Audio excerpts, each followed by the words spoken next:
Good day, everyone. This is Alvin again from the Philippines, and today we are going to review Miss Universe 2019. So we will be talking about the entire show and everything that happened during the pageant. So let's begin. We will start with the introduction punchlines of Steve Harvey. Of course, his comments about 1.5 billion for Miss China. I really find that hilarious. The Mongolian temperature in wearing swimsuit. And then Norway asking where to wear the evening gown if there's no evening.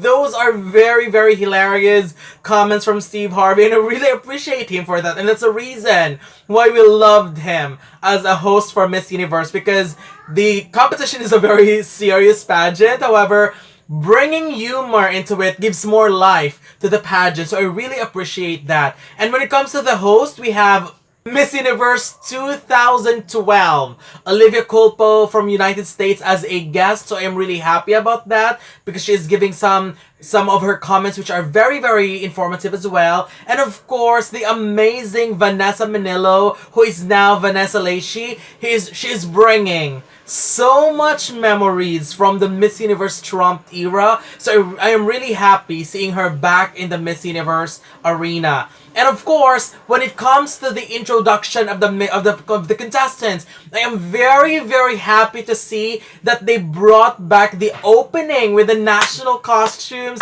I really enjoyed that. I just wish that the introduction was done by the ladies themselves, because of course we would love to hear them in their own voice, and I know it is a proud moment for them to scream the name of their country. So I really wish they would change that, but it's not really a big deal. But I am just happy with the national costume I'm just happy with the national costume back as the intro once again. So I really hope they will stay the same and keep on maintaining that, because we just love that. Now, let's start with the official top 20 of the Miss Universe 2019, starting with the Asia Pacific and African region. So the first 5 that were called were South Africa, Zazibini Tanzi, Indonesia, Frederica Alexis Call, Vietnam, Wang Tui, Nigeria, Olutosin Alaromi, and of course, Miss Thailand, Pawin Sudadrowin. For this top 5, I predicted 4 of them to place except for Nigeria. However, I truly loved Nigeria a lot, and I am so happy that the judges recognized her performances. Plus, Nigeria just got a pot of gold with this placement, because their recent placement prior to this was in 2001. So mathematically wise, after 18 years of no placement, I am so glad that Nigeria got another placement once again. She is actually the longest drought breaker this year. So congratulations to Miss Nigeria, Olutosin Araromi. Next, for the European region, we have Albania, Cindy Marina, France, Maeva Cook, Iceland, Birta Abiba, Croatia, Mia Rakman, and Portugal, Sylvie Silva. For Europe, I predicted 3. Croatia wasn't in my list, although I was not surprised that much because she is my possible spoilers for the competition, and she did spoil the competition in a very good way. While Portugal is the biggest and positive surprise of the day. She has improved upon arrival, which of course was mentioned during my review of the Miss Universe competition, day 1, day 2, and day 3 review. I commented how she improved so much and she looked much, much better, but I did not expect her to go this high. But I think it was a well-deserved placement, and you can truly see in her reaction that she was shocked as well with that placement, and I love that reaction very much. Something that is very natural. And Iceland is the biggest winner for this group after finally placing since 2009, which is of course breaking their very long drought. And for the Americas, we have Puerto Rico, Madison Anderson, of course, my predicted winner. We have Dominican Republic, Clauvi Dali. We have Peru, Kellen Rivera, Mexico, Sofia Aragon, and United States, Chesley Crest. Well, I have predicted everyone in this region, which made me very happy and surprised at the same time because I did not really expect that I will get all of them. I was expecting that there will be someone who will pull a come from behind placement. So I'm very glad that they all made it in my list. And of course, USA just placed for the ninth time in a row. Dominican Republic also broke their 3-year drought after their 2015 placement. And for the wild cards, we have Philippines, Gazini Ganados, Venezuela, Talia Ovino, India, Vartika Singh, Brazil, Julia Horta, and Colombia. I have predicted 4 here except for Venezuela, but then again, not much of a surprise because she was amazing. During the preliminaries, it's just I don't think she is good enough for my top 20, but she's good. It's just I prefer the ladies on my list even more, but I'm happy still for their placement. I'm very glad, especially when she started her introduction interview with Steve Harvey. That was good, and that was when I realized that she truly deserved that placement because she speaks very, very well as well. And India broke their 4-year drought as well in the pageant. So I am really, really happy for them because of that. They surely deserved it. Overall, I got 16 over 20, so it actually surprised me because I did not expect to get as much, knowing how difficult it is to pick a top 20. And when I realized that I got 16 over 20, I was really amazed. I was really surprised because imagine, if you are following me on social media, from 90 delegates, I have mentioned that I have narrowed it down to top 35. So I cannot imagine the headache, the struggle in removing again of the delegates just to finalize my top 20. So I am really, really proud, especially when I got 16 over 20. It still flatters me a lot. I did not expect that.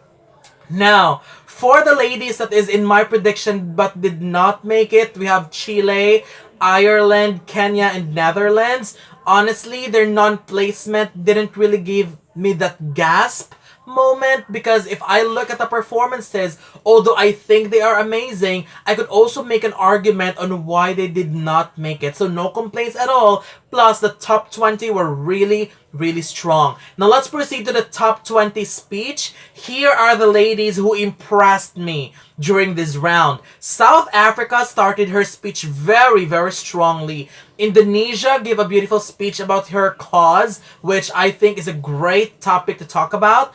Thailand, solid speech, and her confidence and charm is over the roof, which I love, of course. Iceland's speech was surprisingly good, so I really commend her for that. Puerto Rico, wow.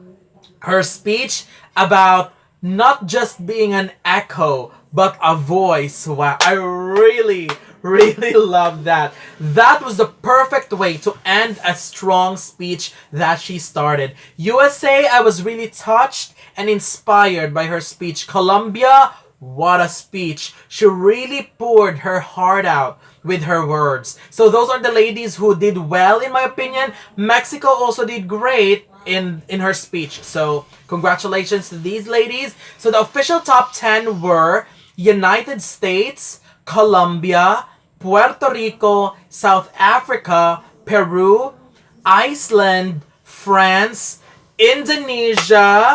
Of course, they just received their highest placement in Miss Universe. So congratulations to them. When Indonesia was called, that was the first thing that came into my mind. I was telling myself, oh my gosh, I'm finally happy for Indonesia because they just received their highest placement this year. And I know they've been working for it. I have been following Frederica since she was crowned in Putri Indonesia 2019. And I'm so proud that all of her efforts truly paid off.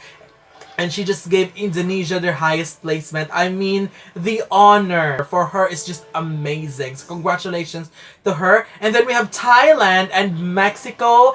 I mean, I have no complaints about these top 10. These are the ladies that gave the strongest speeches of the night. When it comes to Philippines, I was not surprised. Although her speech was good, but if we compared it to all of the ladies in the top 10, I mean, she really, I mean, she was not even in my top 12. If I will be considering other ladies to enter in my top 10, she is not part of my consideration list as well, because I just think the top 10 did very, very well. Now, for the best in national costume, the winner is Philippines. Well, something went wrong at this round, because when Steve Harvey tried to announce the best national costume winner, I mean, the one that appeared in the teleprompter and in the screen as well is the image of Philippines Gazini Ganados. But then again, the one standing beside him was Malaysia, Shweta Sakon. And I was actually surprised that Shweta was there, but then it was clarified that, well, Malaysia won the costume. But then, hours after the pageant, it was cleared and clarified that the real winner of the national costume was indeed Philippines. So I really do apologize for Malaysia, but no surprise. I mean, there's nothing to worry about, because Malaysia, even in my top 15 favorite national costumes, Malaysia was one of the best. So that was still a great moment for her, because she was able to talk about her costume, and of course talk about her country, which is good, even if she did not get the award. So it's okay. She was given her moment. But for the Philippines, congratulations, well deserved. It was a very, very well-deserved victory, and as what I have said in my review, that was the best national costume the Philippines ever sent to the competition. So good. Now, Swimsuit Competition. Before I talked about my favorite performances, the music, I mean the soundtrack is good. I loved it as always, and for the cape that they wore, I am glad that they're still bringing the cape back. I truly enjoyed that, because that gives an additional challenge. Aside from the walk that the ladies have to worry about, they still need to make sure as well that they know how to carry this cape. It's not just about the walking. These cape will also give some challenge to these ladies, and that's what I love about it. But when it comes to the cape, I think it is a downgrade from a superb cape that they had last year. But for my favorite performances, Puerto Rico, of course. That smile, that body, her confidence, certainly a sure outstanding performance at this round. She was my number one choice for the swimsuit. South Africa is such a bundle of joy and energy, and what makes her performance great is that it is very natural and she doesn't look like she is trying so hard. South Africa was my number 2 for the swimsuit, and my number 3 is Mexico. She did very, very well. It was just a very simple and classy walk. She isn't trying so hard, so I love that. The rest were also amazing, but these 3 contestants were the real standout for me at the swimsuit round. For the evening gown competition, oh my goodness. Although it is quite disappointing that the pageant was over and yet I know nothing about Atlanta. However, during the evening gown round, the production was super, super stunning. The effect of those trees and the lamps worked perfectly. The music was a slow song as well, which is very ambient and worked perfectly for this round. So I really commend the organization for giving us a wonderful production during the evening gown competition. USA, she wore a gold gown that appears to me like an animal printed gown, but in a closer look, it seems like a mirror-like in some ways. Overall, it was okay, but I think her look would have been better if she wore her huge afro hair out. Colombia. She wore the same gown as in the preliminaries. She still looked beautiful, but I wish she wore something different. Puerto Rico, I am glad that she wore the same gown because she would look perfect in it with a new crown. South Africa, I have just one word. Wow. When she came out, this was the moment where I became so nervous for my favorites. I mean, no one can ignore this beauty and that look. She is serving us Wakanda realness and Wakanda royalty in some way, and I really mean that in a very, very good way. And oh my gosh, that was just a beautiful, beautiful gown. And I feel so mad at myself after she came out. To be honest, I did not expect that South Africa will bring will bring something as amazing as that, especially that when it comes to their track records. I mean, their gowns look great, but it doesn't really make me wow. But that gown by Zozibini, oh my goodness, it was just wow. That's all I have to say. Peru, she looks stunning as always, but I am missing that memorable factor. Iceland, she is definitely giving us teen princess vibe with that performance. She is giving us a look that would make me want to vote for her as a prom queen. France, same gown as the prelims, and I'm glad she kept it. She looked romantic, classy, and strong in it. Indonesia, this gown was much better than the preliminaries. Thailand, this is the transformation that I'm craving for. I am dying for her gown. It is giving us that magical factor, and how it was made was just beautiful. Every details of that gown, everything from the upper part to the bottom, it was just pure magic. Mexico, I am very happy that she changed her gown as well because she looked outstanding in red. So based on those performances in the swimsuit and evening gown, the top 5 finalists were Mexico, well deserved. Thailand, no surprise. Colombia, no surprise as well. Puerto Rico, amazing. And of course, South Africa. Overall, this is definitely the best of the best for the top 5. I have no complaints at all because I'm really happy because IMG really gives credit to the real strong performance of the competition, and it seems to me like a Latin domination always, but of course no one can complain about that because they are really the one who is standing out, which is ironic because there's no winners from under IMG umbrella that comes from the Latina section. So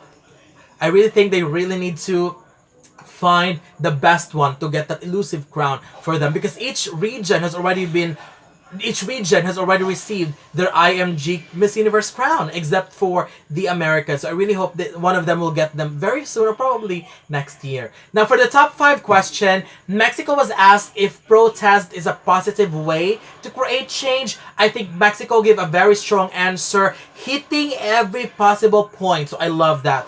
Thailand was asked what's important to her, privacy or security. That was actually a very difficult question, but I am glad she was able to cross over the question and gave a decent answer, although it seems like she was all over the place, but her thoughts are good. Colombia was asked what is the most important issue in women's health. I love how she responded in protecting women's health and having the command with their own body, but I am not sure if she answered the question directly.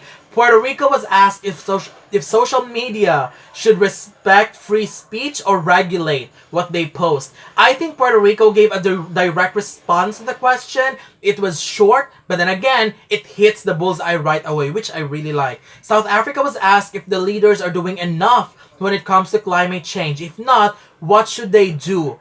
Well, again, South Africa nailed it. Pure perfection. I have nothing to say. It was a very, very strong response. It reminded me of Tamarine Green last year, whose answer just hits the ballpark right away, and it was very, very strong. After this round, as I was quite confident with South Africa, Puerto Rico, and Mexico, but I am thinking that Thailand could still possibly shake it.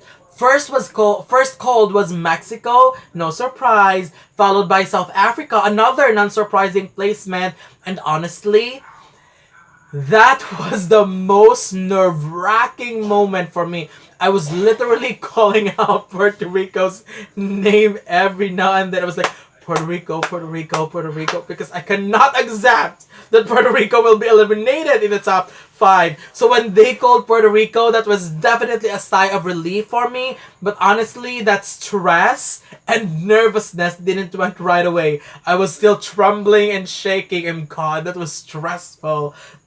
What's funny is I feel like I was the one competing because of all the nerves that I felt. So it was good though. They kept me alive at that moment. For the top 3 final word, the question was, what is the most important thing that we should be teaching young girls today? Mexico gave a very, very sweet and strong answer at the same time. It was very realistic on how we perceived everything on social media as perfection, that we forgot each of us are amazing in our own way. So I really love the message hidden in her answer. South Africa answered leadership. Again, another strong response. South Africa just amazed me me every time with her response. I am glad that she responded and went into a different route when talking about leadership, but still, amazing answer. Puerto Rico, I really love Puerto Rico's answer. It was really good as well. And I noticed that she's answering shortly, but making sure that she's got all the right words for it. It was always short, but impactful. If you are following me on social media,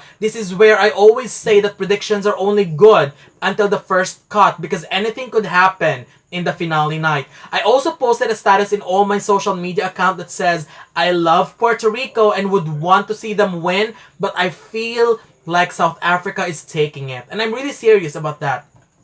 For the last round, I am glad that they put another round of speech because this is the perfect way for us to determine who is really consistent when it comes to delivering their speech, which also includes other factors like personality and of course confidence and other factors that goes along with it as well. I have to say, in the final round, South Africa commanded total attention in this round. I am really glad that she made it very personal and she made it very relatable to everyone who is watching the pageant. Mexico's response was great but quite forgettable. Puerto Rico, this was her best speech of the night. And I love how she managed to give a very strong finish at her statements every time. I mean, future Miss Universe contestants could really learn so much from South Africa and Puerto Rico. South Africa because she's giving a very, very strong and confident answer every time.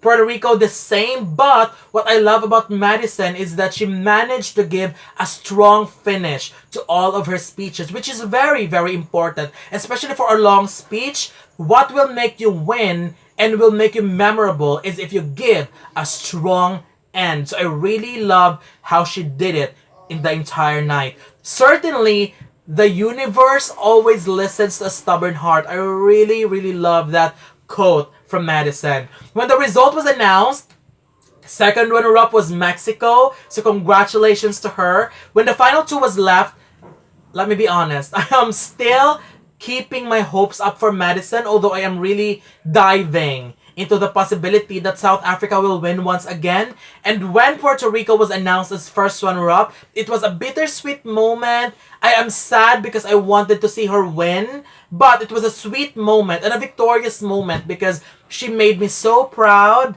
She made all Puerto Ricans proud. And of course, South Africa was a very sweet woman and she truly proves that she is a very, very deserving winner. South Africa, she just wowed me in the entire night. And this is the night where she truly shines, and which is why she won it deservingly. And about the rumors that spreads before the pageant that Tyler Perry will be hosting the Miss Universe pageant in exchange of a black winner, I kind of believe that in a way. But tonight, I think it doesn't matter if that rumor is true or not because South Africa won it fairly and squarely. So perfect.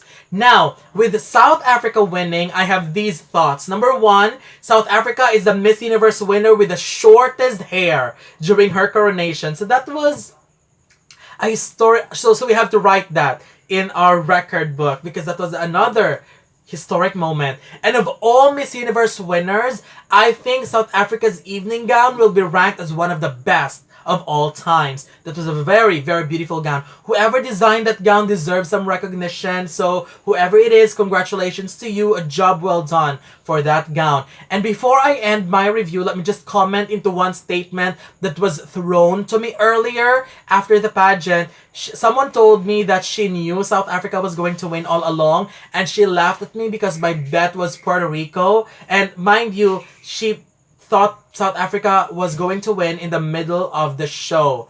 I just told her right away, girl, anyone who watched Miss Universe 2019 will be rooting for South Africa to win. I am in love with Puerto Rico and I am dying for her to win, but after watching the entire performances, I also knew that South Africa is winning this. And besides, you just decided it tonight. I made my choice during the preliminaries. So my question is South Africa really your bet? Even before the show started? I don't think so. Which is why our prediction is only good until the first cut, because preliminary performances are always different from the live performances. Again, congratulations to everyone. This is such a beautiful, beautiful moment and event, and I am glad that IMG is raising the quality of competition in a much higher level every year. So that's it. This is my review of the Miss Universe 2019 pageant. So if I have missed something, just comment it down below and I'll try to leave a response as well and talk about it. So again, thank you very much and have a wonderful day from the Philippines.